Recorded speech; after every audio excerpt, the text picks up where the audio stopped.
Hey everyone, welcome to Soda Series Live, a conversation series from the Society of Digital Agencies in partnership with Adobe, where we sit down with the creative leaders and entrepreneurs from across the industry who are at the forefront of redefining digital and physical experiences through design, storytelling, and technology.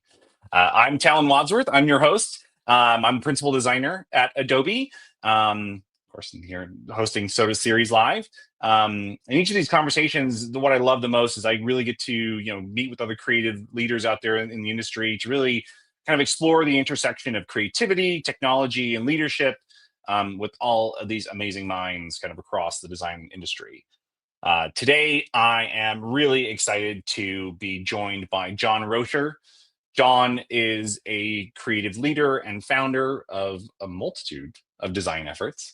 After teaching himself to code at a very young age, John curated his interest in the internet and technology and to found a pioneering digital design firm, Handsome.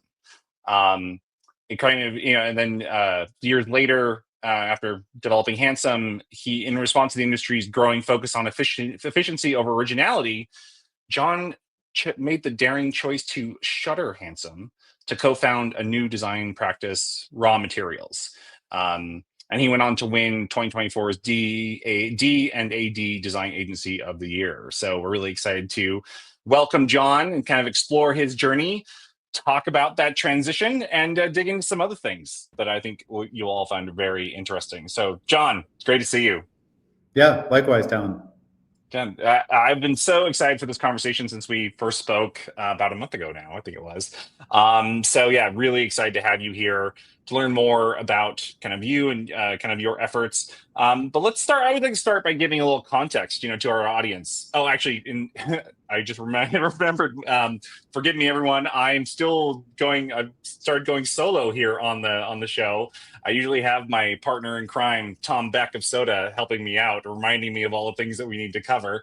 But I wanted to just give a shout out to everyone on LinkedIn in the audience to say welcome. Thanks for joining us. If you've got questions, please, for John, please let us know in the chat. Introduce yourself. Again, share your ideas and thoughts kind of as we're talking. And we have some amazing members of the Soda team that's going to be sending us some of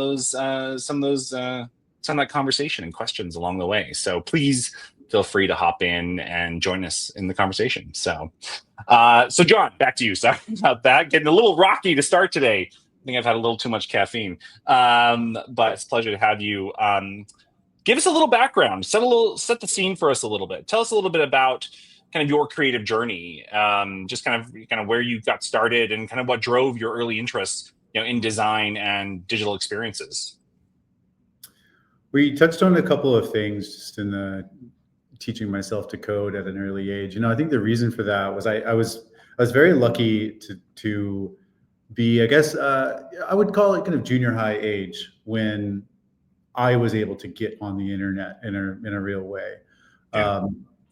And growing up in a very small town in the middle of Texas, that I guess that kind of fueled a hunger I had to experience the world and experience things that were interesting and dynamic and bigger than the small town I was in. And the internet was that. I mean, you could talk to anyone and see anything in the world, and it was amazing. It was like magic. And I think that helped develop in me is this sense of appreciating things that are novel, high quality, interesting, different, and technology makes a lot of those things possible, kind of creativity, Yeah. art, technology, and that's what the internet is. And so ever since then, I've gotten better. I've developed a stronger understanding of what it is, and that was through the process of founding Raw Materials and everything you mentioned, and we'll get there. But everything from that moment until today, probably for the rest of my life, is going to be just an effort in seeing more great things exist in the world. And I tried my hand at that from a design perspective and learned very quickly that I don't have the patience for craft. I tried my hand at that from a development and code perspective and found I don't have patience for detail. And so I've just been always looking for the best way for me to contribute to that effort of seeing more great things exist in the world. And I found that the skills and patience that I had in certain areas led more naturally to enabling creative people Mm. together to make things, and then convince, create the opportunity for that to be applied. And I think, quote, an agency is a good vehicle for that, because it's allowed me to bring talent together and to connect them with clients or companies that need that talent to be used to make something. But that's been my background. Everything that I've done has touched on that one way or another, and I'm just finding the better ways for me to play a role in that mission. Mm-hmm. I really love that. And I wanted to sort of touch on something that I think is kind of an observation. Again, I've had the privilege, I think, to talk to so many amazing creatives, all throughout my career. And there is this kind of like catalyst or this like motivator, and I think you spoke to it, of sort of being exposed to technologies or mediums or sort of modes of communication, and a drive to really explore the possibilities and the potential like of those forms of communication. And like you said, for you it was really rooted in small town life, and really getting this window into this wider world now that you were being exposed to. And I was wondering, just anything in there that you can kind of go back to for a minute, and maybe set that foundation of like the things that drive you, when it comes to using and developing skills, to communicate ideas, kind of more broadly out into the world. Yeah, I think it's probably my inability to create on my own. I mean, anyone can draw a stick figure. Everyone's creative, so we can get beyond those ideas. Like, yes, I'm creative, but to whether it be a paintbrush, a guitar string, Adobe Photoshop, whatever it is. Every time I tried to make things myself, at the very least, I saw, oh wow, it's hard to make good things. Mm-hmm. And I guess I have a standard or a level of taste or a standard for quality that is pretty high. I just don't understand why we need bad things to exist. If there are so many talented people out there that can make things that are great, I like great things. I'm a little disappointed when I have to eat food that's bland or whatever, because there's so much great food out there. There's many great chefs. And so I think the answer to your question is, it was me trying to do it myself, and then becoming, I don't know, I'll use the word like enamored by talent, but creative talent that could make things that were amazing or different and amazing. And I think also in that was that kind of things that were novel, things that I had never seen before. I was like, I think there's one thing in just like having craft. There's another thing in having craft to be able to make, use craft when making something that has never existed before in a form or whatever. And that to me is like so exciting and interesting. And so I think it was the combination of like, I love this stuff and I can't do it myself, but there are people who can. That's probably going to be my role. Yeah, really bringing people together. I mean, that resonates with me. I think there's a bit of that perfectionist in myself, early on in my career, where I felt like I couldn't express myself fully, in these spaces that I was really intrigued by, and I was developing, a taste, or kind of an aesthetic taste, for a discerning eye, for quality, for creativity. So talking about how that motivation that you felt, and even maybe a little bit, again, that not the, and really having the ability to achieve that high quality bar, talk about how that led to you founding Handsome, in the early days, your kind of first effort, in creating that team of creatives to help communicate and express, within these spaces. Yeah, well, so Handsome was founded, and not only by me, but Handsome, I chose to found Handsome. The other founders had their own reasons. I chose to found Handsome because before that, I was trying to do it on my own, and I couldn't do it. I was still kind of back the same theme, trying to do something better and greater, and I was hitting a wall. And I was doing it on my own by being a freelance product manager, project manager, Yeah. whatever, and I would find a job or a gig, and I would assemble a team, uh, and then we go do that work. And I was running into some walls.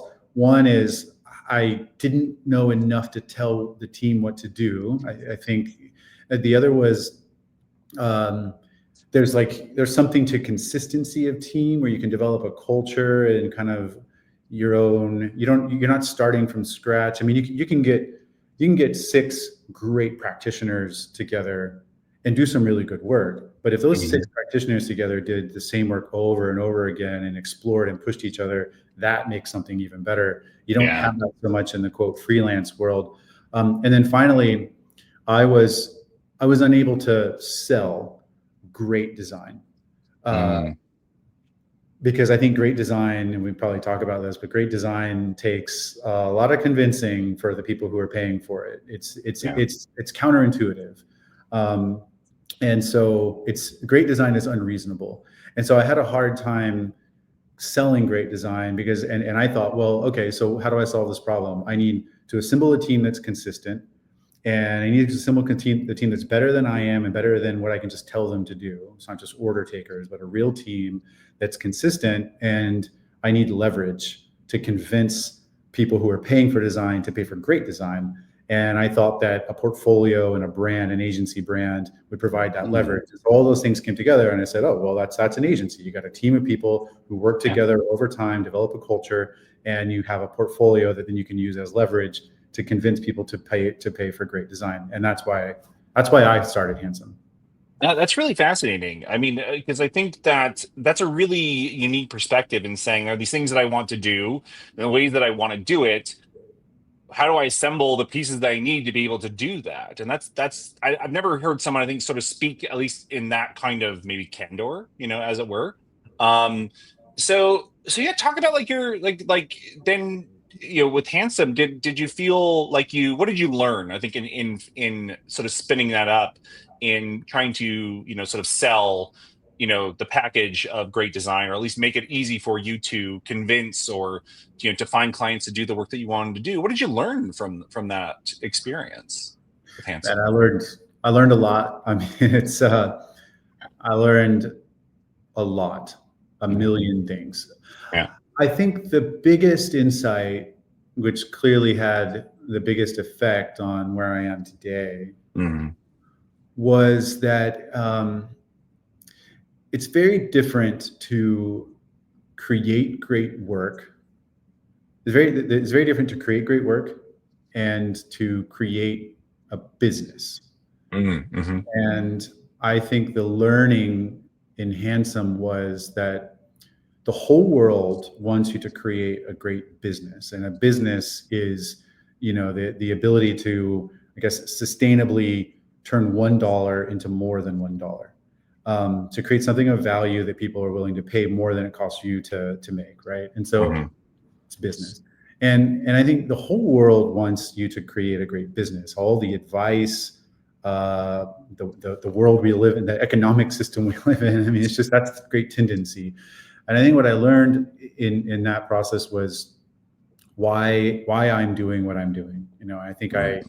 I forgot it because when you're 25 or however old I was, coming from freelance world, just making an agency, and then all of a sudden, oh, you're 10 people, then you're 30 people, then you're 70 people, then you're 120 people, and it's like, oh, what's your job? Your job, especially as a CEO, is to exist tomorrow. You know, Mhm. like, wait, that's not what I wanted to do. I wanted to do all this. I wanted to create great work and put great things out into the world. No, that's not your job. Your job is to make your business exist tomorrow. Mhm. And Mhm. that's, I was like, oh, why is this unfun? Why, like the more successful we are, the less happy I am, and the more stressed I am, and the more stressed out I am with my partners and stuff. And it's like, oh, because the pressure is not to create great work anymore. The pressure is to turn a dollar into more than a dollar and to exist doing that tomorrow. Yeah. Yeah. That's really resonates with me, I think, in terms of the incentives that end up driving, behaviors, right? And we can only kind of, again, we can take signals from the world around us. And we can sometimes, if we get kind of overly caught up in that, we can end up very far off the track from where we started. Um, so Yeah. I mean, this is kind of, again, you're an amazing person, I think, to speak to here, because I think, again, you've had an experience of both sort of starting something, kind of having motivations, kind of understanding, at least initially, kind of like what that meant or what you wanted to do, following this path, and then you made a really unique decision in deciding to end Handsome at that time. So I don't know. Again, you feel free to tell me no. Again, this is completely, but talk about the decision. I think that, again, I think we're getting there. That kind of led to that decision to kind of stop your efforts with Handsome and kind of take a pause to really reassess. Well, what am I doing, and why do I want to do it? Well, it goes back to the same theme, asking myself well, asking myself, how do I make better and better work? Mm-hmm. It's not about being dissatisfied. It's about having a Yeah. drive. Things can be better, and that's the only reason design exists. Like things can be better. That is a cardinal truth, and they're only going to get better if we design them to be better. And so, which is very different than I want my business to exist tomorrow. Yeah. And so I was like, oh well, I we saw some success, and maybe had a little bit of breathing room. And so I took a breath and said, okay, well, what should I do? How should I make things better? How should I make us better so we can make better work? And just ask that question enough, and you get to a point where you're like, oh wow, I'm looking around and I'm seeing the industry that we're in and the industry that we are existing within and helping to perpetuate. And I say that industry, it's not just us. That industry has kind of devolved or evolved to a place that was, I don't know, dystopian in my view. Design wasn't there.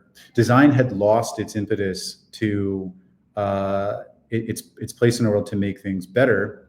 It is also a good tool to optimize things and to make things perform a little bit better. Yeah. And so it's a great tool for that. And so I think that then had kind of taken over the broader the broader narrative and role of design. And I was like, oh, it's not just us, it's the whole industry. And so I was saying, well, I need some help, So I found Pablo Marquez, who's now the chief creative officer, co-founder of Raw Materials at the time in Handsome. And I'm summarizing because we don't have much time.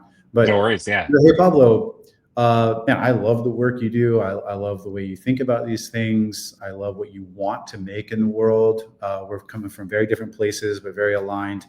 How can Handsome make better work? He's like, I don't know if it can. It's like, I think how serious about this are you? How much better do you want things to be? And I was like, well, I don't know. I've never really been able to answer that question. And just like one thing led to another. And it's like, well, let's start a company let's not redesign Handsome so they can be a little bit better. Let's start a company from scratch. Let's do the most extreme thing we can do. Creative destruction. Let's create something from scratch whose sole purpose is to see great things exist in the world, and a belief that design is the way to make that happen, and a belief that creativity is an essential ingredient in design in order for design to do the work of making things better. And let's do everything we can to strip out all of the other nonsense that starts to come in and seep in. The bigger you get, the more you want to win or perform or whatever, and just strip all that out and just have the quote raw materials of doing great design so that things can be better. And then we know that if you do that well, fortune will follow. Like that's an afterthought, So that's it. That's the story in a nutshell. It resonates with me so much. I think that creatives, again, and I know you earlier in our conversation maybe skewing that label yourself, but I think there is a creative impulse in sort of imagining the world, as we want it to be, right? And kind of going back even to kind of the question I asked you from the beginning, which is, seeing a space and imagining what it might be for, or imagining what the possibilities might be, from technology, from mediums, from modes of, form and thought. So again, it sounds very in a way, it's a lot of courage to be able to do that, to say, I'm going to imagine, I'm not going to follow the incentives kind of as they're kind of arrayed right now, rather, go the opposite side and imagine that world that I would want to live in. Right. Oh, and that's exactly where it comes from. It's just being honest about, I don't want to do anything else. So Yeah. I don't want to do anything else, and I believe this should exist. And if I fail, then it's because either I was wrong or I just wasn't the one capable of doing it. But it doesn't mean I don't believe it should exist. So it's worth doing. And I think this is kind of like the entrepreneurial moment, which is like this creative moment in an entrepreneurial journey, which for a lot of our clients, big and small, we try to get to the essence of this, which is this kind of moment where someone says, things ought to be better than they are. I have an idea for how to make them better, and I ought to be the one to do it. And I think I had those in enough level of conviction to go after it and to do it. And I think the bravery was a little bit less about being brave and more about, I don't want to do anything else. So if this doesn't work, I'll just go work at a bike shop or something. I mean, fulfilling in a different way, we'll say. But Yeah. I always, I think that the reason I think I really appreciate you speaking to this, because again, I think a lot of people who definitely tune into to our conversations here, which, by the way, everyone, please feel free to send us in your questions as we go, is what that journey looks like. I think a lot of people are just starting out and just wondering, like, well, what is this all about? What are the opportunities? And so I appreciate you kind of sharing some deep insights into what drives you and what motivates you, on all the different things that you've done so far. Let's talk about one of the things, again, handsome raw materials. Talk about how things are structured differently to help you kind of achieve those goals that you've set out for yourself and for the team. Talk about how things are structured, or how you engage with clients that to help you stay true to that path that you set out on in founding Raw Materials. So there's a couple of things. I think at the very top, I can't say enough that everything that we do, every question we ask, everything that we do, every decision we make, every question we ask, every decision we make, internal, external, in the work, on the business, we force ourselves to tie it to the strategy, to the purpose. And that's to see more great work exist. And that's to, and within this vein, it's to make great work ourselves on behalf of our clients. And I think that's a very different thing. I think and I've been there. I've been around other agencies. I've been around, myself and Handsome. And I think that is a fundamental mindset shift, where it's before, or traditionally, it's the doing great work as a means to an end. So all questions ultimately are, how do we make $1 into more than $1? And it's just flipping that script. And so the structure permeates through everything, all of our meetings. I'm just working directly with Pablo and Jennifer when we're setting up work with clients. I'm the first person to meet with any prospective client, and if it's not me, then it's me and Pablo and Jennifer, and we're very clear. One of the first things that comes out of my mouth is like, hey, by the way, like, we consider this conversation to be the work. So like, you're jumping in to the journey with us, and you're going to see from this conversation on that that's all we care about. We believe that great work will create great results, because we believe in doing, in creativity and great design. And so we're going to start this journey today. So that's an example of how that kind of works in the structure. I think there's also, culturally, is we're very serious about this understanding that everything affects the work. And so there isn't a person, there are creative directors and they have a creative director role, in the work, but a project manager or someone working in the in the back office of the company, they are just they know, and they are and they're highlighted as just as important for the outcome of the work that we have. And I think that creates this sense, this the how you do one thing is how you do everything. It's how everyone does anything is how we do everything, because it all affects the work. So there's a lot of things that we do to structure the company around those ideas.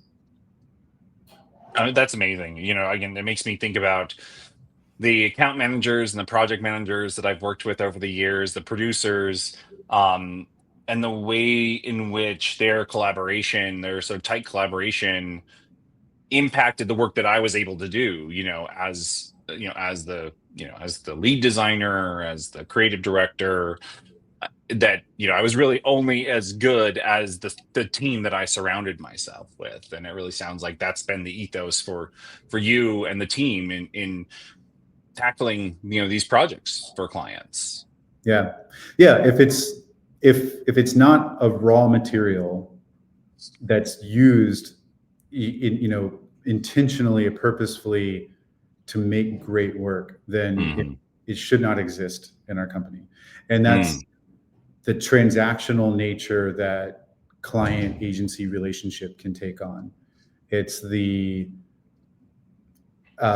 process that you add in so that you can scale. It's like, oh, now the creative director can oversee this many more projects.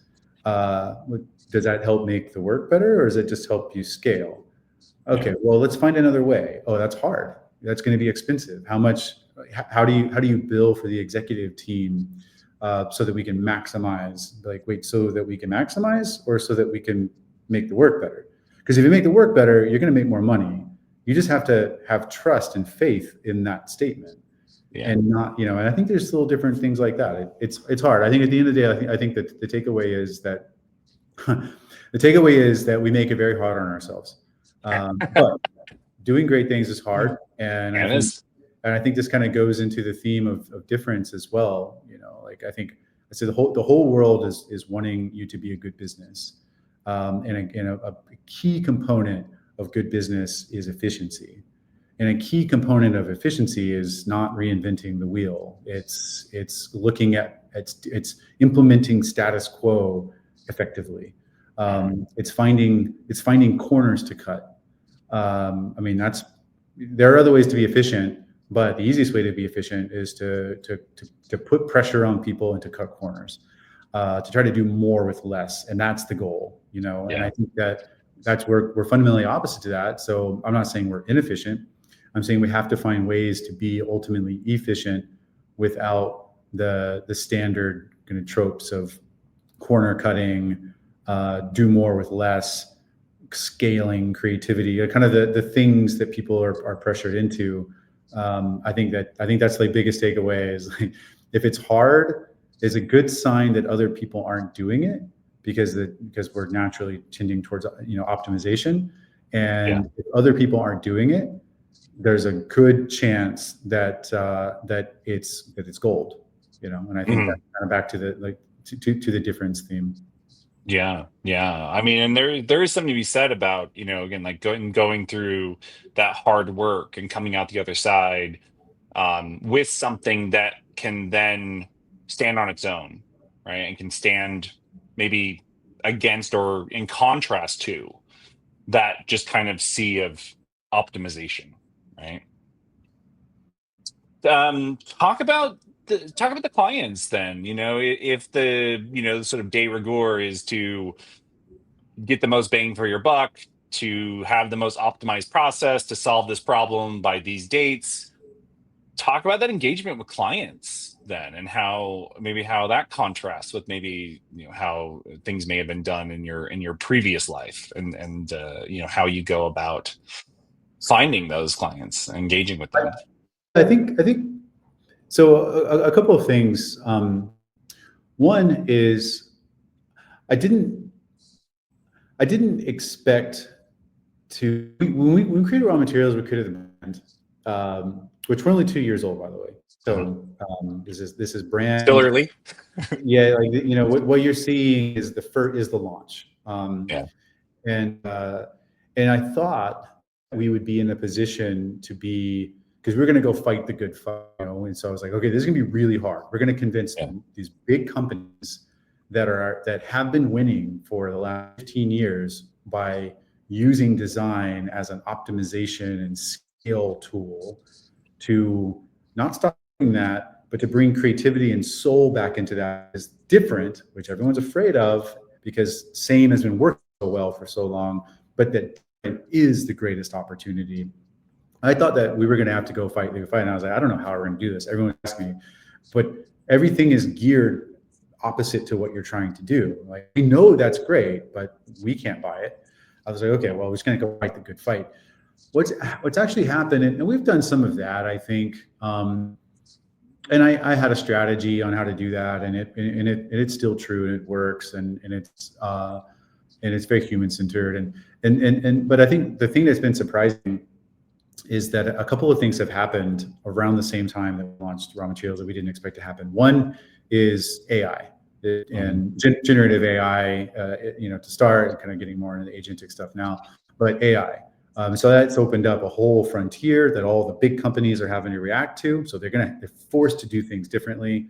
And then a lot of startups with a lot of capital behind them are having to invent. That we have a levels of computing capability now that can't make use of the status quo, which is great for people like us.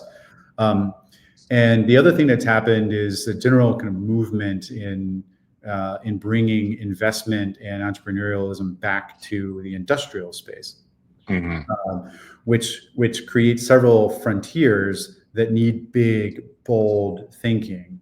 And so it's inherent in those companies' missions that the past won't work anymore. We need new. And so we show up and be like, hey, we heard you need new.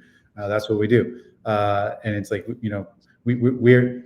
you can't go take the big UX binder off the shelf and go down and be like, oh, that is this rule that's been hard and fast since 1998. We need to do new things in new territories. And so it's been really fortuitous for us because that's what we created the company for. And so we have people coming and knocking for what we're doing, when I thought we would have to be like, hey, big bank client, I know, but hear me out. We're also really good at the scientific side of design, but if you take that and you add on romance, no one else is doing that, including yourself. But if you did, it'd be great. We're doing a little bit of that, but more, it's coming to us. And so it's been great. I think the second part of your question is like, so then what's different? What are we asking of ourselves and of the process and of our clients?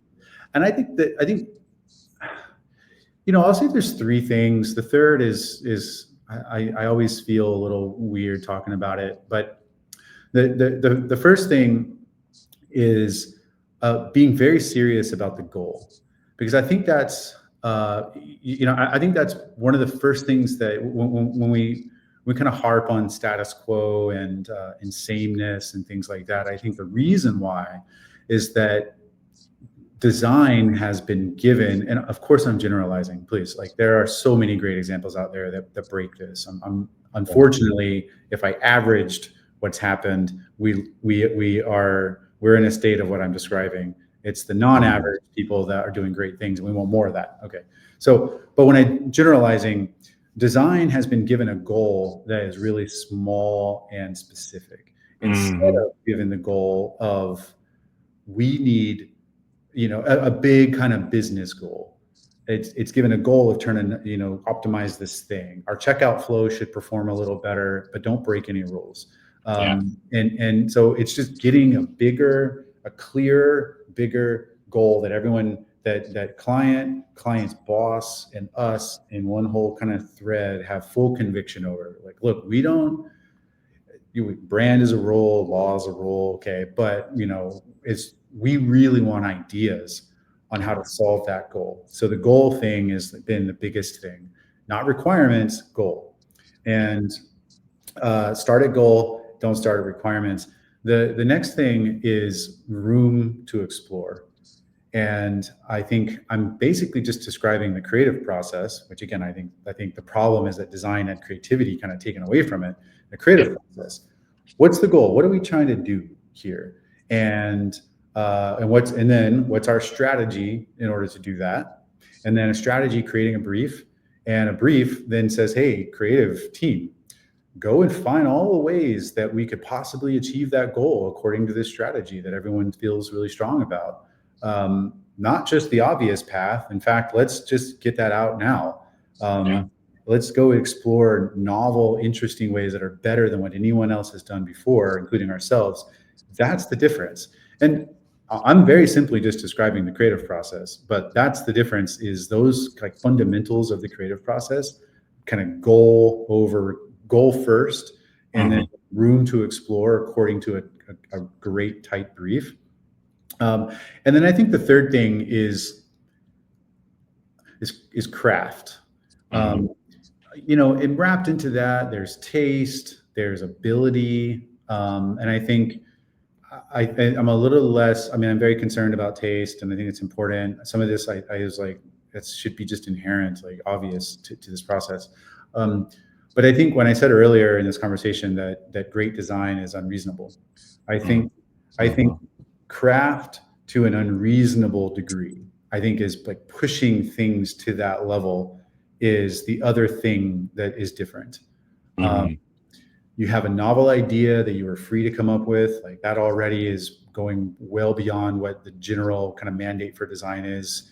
And then taking that and saying, we're going to make it good enough. We're not going to go beyond good enough. We're going to go better than the best.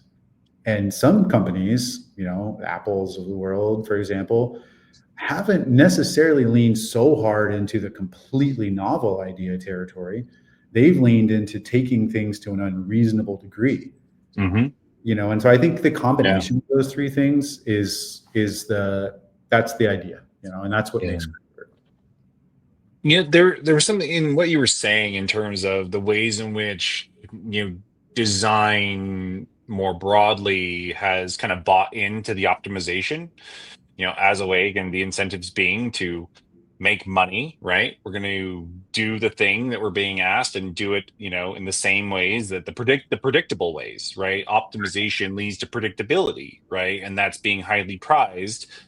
And in a way has, allowed industries to put, designers almost like in a box, in a way, with a label, and they now fit, in this optimized cog within this larger process to serve these business outcomes, right? And yeah. No, it's design got put into a box, then designers got put into a box, and then more boxes were drawn around establishing different types of designers. You're a UX designer, you're an information architect, you're a researcher, you're a UI designer, you're a product designer, and we just started drawing boxes all over the place. And it's like, no, your job is to cut the onions. You're not a chef, you're not a cook, you don't work in a kitchen, you're an onion cutter. And you better cut those onions a bit faster and optimize. And by the way, can you go find a tool that helps you cut those onions faster? And it's like, okay, a part of being a great chef is being able to cut onions.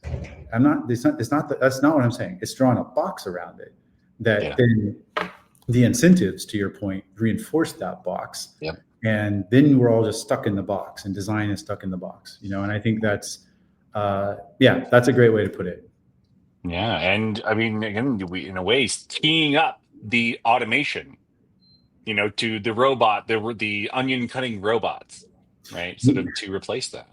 Yeah. Well, I think that's really, I don't know, it's funny. I don't know. That's like gallows humor. It's interesting to me that the drive has been to make design as formulaic system, and I would say programmatic, as it can be. And that's, by the way, that's no designer's fault. No one dreams of becoming a designer because they want to be step 73C within the big UX binder off the wall. And they want to do that and say, hey, I did 19% better tests on this, like those are important things to know how to do, but that's not the idea. Mhm. But the more those things get just compressed, then yeah, I mean, why can't a machine just do that? We're trying to systematize and programatize this work, Mhm. taking the humanity out of it, and yeah, why can't we just automate those things? In fact, we probably should. Yeah, yeah, no, given the right incentives, I mean, the train has left the station, right? And I think, if we can't challenge that and have our own vision of what, the impact that we can have and the work that we want to be doing, right? And then there's no other option that's being offered up, right? Not to be too much of a downer, but kind of in this context, then, and then this relates to a couple great questions from Joseph Mayer and Chidera Sekweniki. Chidera, forgive me if that was the wrong pronunciation, but they both had questions then about then the impact of AI. Again, we've kind of teed it up here, so I'm wondering, if we can sort of, speak to kind of both of their concerns, around, well, how is design then going to absorb the impact, of AI, and is there ways in which, you're thinking about it that can be, again, kind of help us to imagine maybe a different outcome than just sort of being completely optimized out of the process in favor of a well written prompt, we'll say. Yeah. So I think if we really think about what creativity is and where it comes from, I think that it can't be done by a machine. Mhm. Because I really do think that creativity just serves us as humans. The world, the real world, the globe, the earth, it doesn't need creativity. We need creativity. And so I think it's something that I think if you kind of really boil that down, and what is it? It's a human that has all of that's one of a 10 billion or 30 billion. It's one of one human that has their own idea about how things should be. Um, Mhm. that's taste, that's ambition, that's dream, that's good, bad, that's emotion. Can't be replicated. You can Mhm. synthesize it, but that's not the same thing. Yeah. You can't go and eat plastic fruit. You can look at it and enjoy it. It serves a purpose. It serves some of the purpose that real fruit serves. It looks nice and whatever, but you can't eat it. You need real fruit, and we're always going to need real fruit. And only humans can make, in this metaphor, can make real fruit. And Yeah. I think that then if you bring creativity, which is a human thinking of a way that things can be better than they are or ever have been. And that means better is different, because it's better. Then and I think that's what creativity is.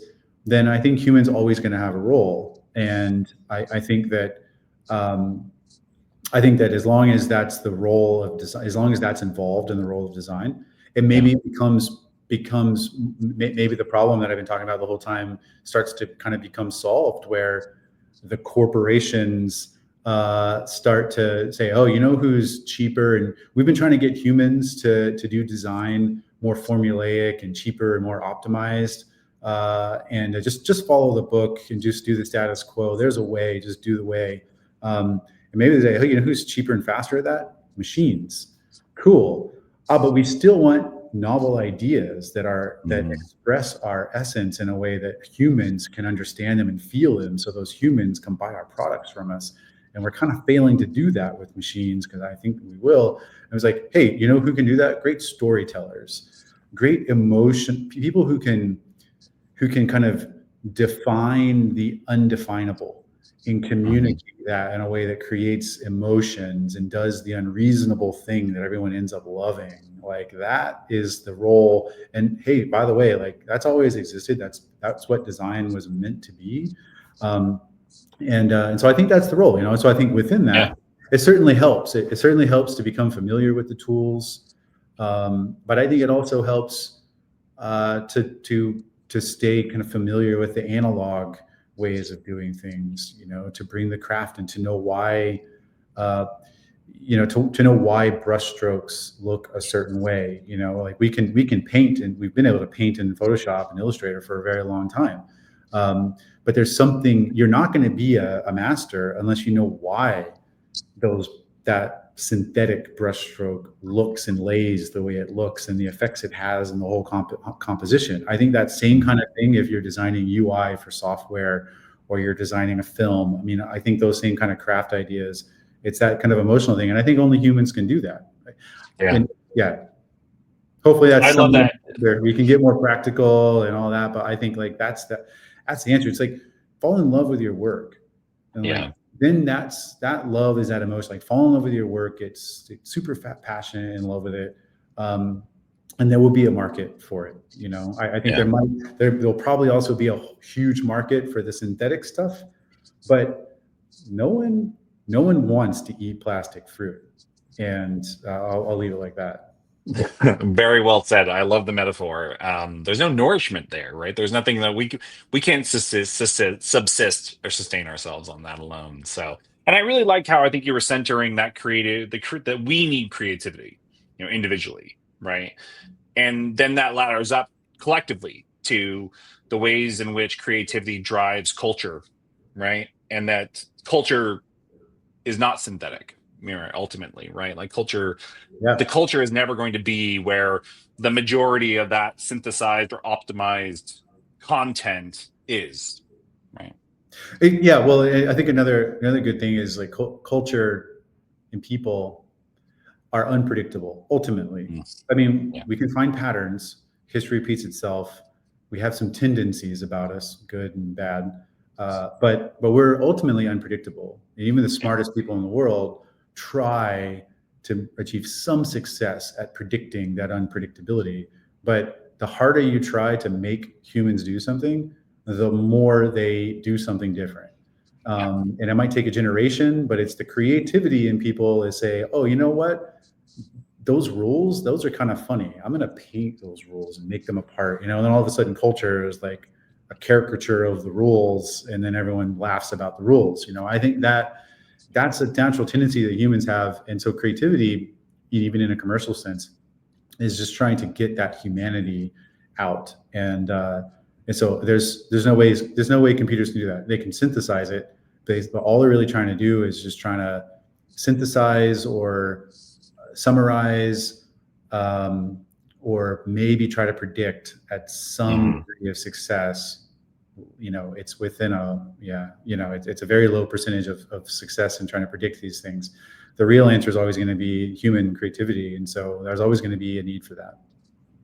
Yeah. And I know, and kind of on that, just kind of keep going on that thread. And as you think about the work that you're interested in doing, and kind of pushing forward, how then can that like drive, or how do you think maybe it can impact or drive, innovation, within the industries that you're interested in solving problems for? Like you said, you mentioned, and I think this is a very understated part, is that sometimes we can kind of get caught up on like, what's dominating the conversation, in terms of like where the hype is, where the jobs are, but when you can kind of look to these underserved or understated kind of opportunities for creatives. So talk a little bit maybe about how you see craft creativity and its ability to help or to drive innovation in some of these other industries, as you've mentioned, industrial. Again, I've seen amazing work coming out of like the farming industry, right? So talk about some of your hopes there and some of the ways in which you're looking to sort of drive innovation with the work that you're interested in doing. Yeah, so it's back to this, the same things that I'm saying. I'm very simple. I think it's helping to find things that are better, and better requires them to be different. And so then it's just it's an effort in finding the thing that is the best. And I kind of talk about it as like better than the best. It's like when you're looking for the best solution, your tendency is going to be to go find the best of the existing set of things that are out there. When you're trying to push yourself for greatness or better than the best, you have to go. You have to take a step off into the unknown and go find that thing. And I think to bring it more close kind of to innovation, maybe in a business context, that's absolutely risky. So, okay, we know business has to take risks. The only way to turn a dollar into more than a dollar is to take risks.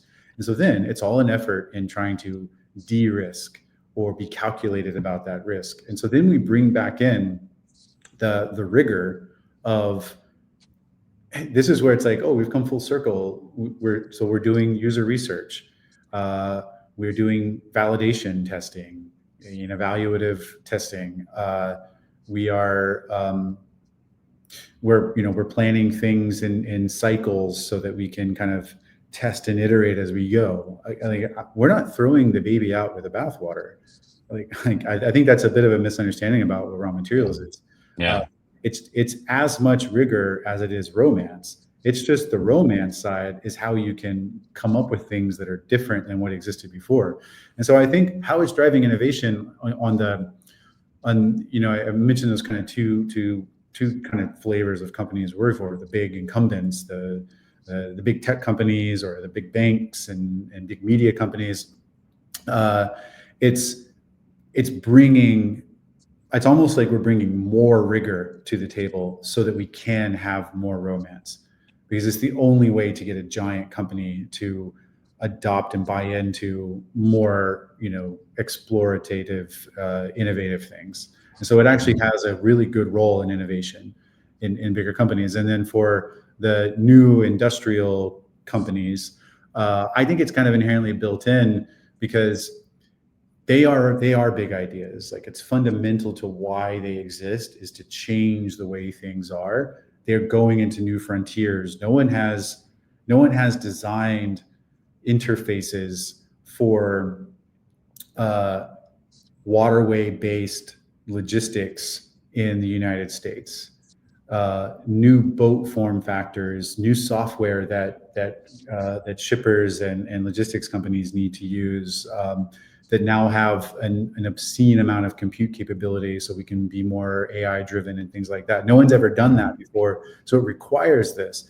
The interesting thing is that we're starting to work with these companies where design is a fundamental strategic reason why they're successful. And so I think it's because these founders and their investors understand that what they're doing has such high stakes. And so back to the ingredients: clear goal. The goal is a very clear mission. It's so simple for these new companies, that the mission. The next is room to explore. Well, we're forced to explore because there aren't that many status quo conventions we can use. This is a brand new territory. And then an unusual affordance for craft and care in what's made.